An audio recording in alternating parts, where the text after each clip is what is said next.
We're going to have a lesson today, young ladies. I want everyone to look at this video and then go into the comments, pause it, go into the comments and tell me the beginning of this story, the middle of this story, and the end of this story. I'm recording, Kayla. I'm recording. I recorded it, Kayla. I'm recording you. You touched her. I just seen you put your hands on her. I'm recording you. I just seen you slam down the door. Like you, before I even read up on it to find out what was going on in this explosive video of this poor woman, the DA won't do anything, I figured it out. And you're right. Young lady, being raised, nice family, meets a legacy of low achievement, a struggle bandit. She starts dating him. He love bombs her and thinks, mama's getting ready to put me out. Maybe I could go live with her and her mama. So let me get her pregnant. Or I'm not going to do anything to keep her from getting pregnant. Oh, and then her mother says, she's got this baby now. Well, I'm going to let her boyfriend move in here. And they probably going to get married. And then they're going to end up being like the Huxtables. And he comes there. He lives off of them. The mother puts him out. The daughter leaves and goes to stay with him and his mama.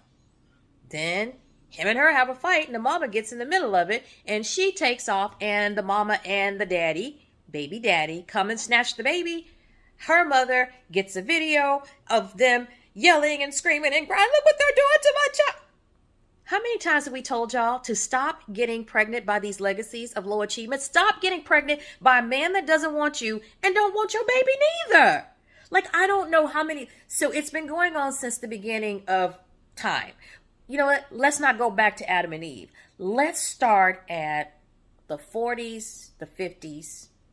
40s and 50s, a girl would get pregnant and the dad would say, you better marry my daughter. And let me tell you the reason they could do that is because these girls were underage. They were young and the men were older. And then you could go to them and give them an ultimatum. Okay, you great my 13-year-old and you're 36, so you better marry her and take her with you. Don't matter whether or not he's good to her or takes care of her or does anything to her. He might just hate her and unalive her, but she's pregnant, you're going to marry her. And so they send you off, and then yes, he marries you. He marries you to keep from going to jail, and because he knows there ain't nothing you can do about it but be his slave. So now he's got an underage slave that's basically being trafficked. She cooks, she cleans, he keeps having babies by her. He goes out and does whatever he wants to do, and if he wants to unalive her, he does that too. Or she stays married to him for 51 years, and great-grandmama and great-great-grandpa stayed together 54 and 51 years. Not mentioning the part that he gutted her whole soul and stole her childhood. Let's get to the 60s. The 60s, women were like, you know what? I like this brother in the Black Power movement. I'm going to get pregnant so we can get married. And he was like, I don't have to marry you. That transferred on into the 70s. Then we get to the 80s. Girls still having babies thinking he's going to marry me and see that little baby looking just like him and he's going to want his son. And they never want their son.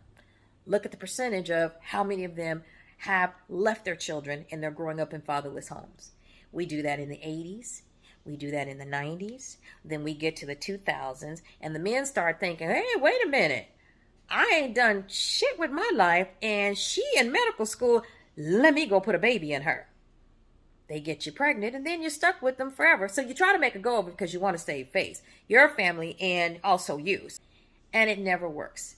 Now we are in 2023 and we now have a whole nother generation that just keeps having their baby. So what we're saying, we've tried it all. We've tried get pregnant, get married. We tried girls, don't get pregnant, go to college, wait and get married. Then we go to young ladies, go to college, don't worry about getting married. Don't get pregnant. And now we're back at get pregnant and have a baby because you don't have to get married anyway. And you know you're thinking that he's going to marry you. You know you're thinking that you're going to make a life together. And it just hasn't happened. It doesn't happen.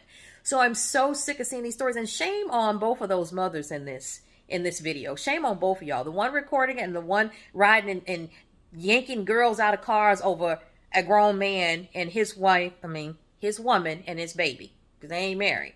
Shame on both of y'all because you should have taught him how to not get anybody knocked up. And you, ma'am, should have taught your daughter to not get knocked up. You let this legacy of low achievement, this struggle bandit, this man without a pot to piss in or a window to throw out, who'd been thrown out of his mama's house to move into your house because you figured that I guess they were going to move in and, like I said, become the Huxtables. And then now look where you're at. And then you put us in the middle of it because don't trauma dump on us because we done told y'all. How many times? Look at what's going on in the world. It's happening to old women. Look at Miss Shirley of the Strawberry Letter. It's happening to her. We keep saying, leave these leaders in genocide, femicide, homicide, patricide, matricide. Leave these legacy of low achievements alone. Stop having their babies. Stop marrying them. And learn to love and live with yourself because wherever you go, there you are.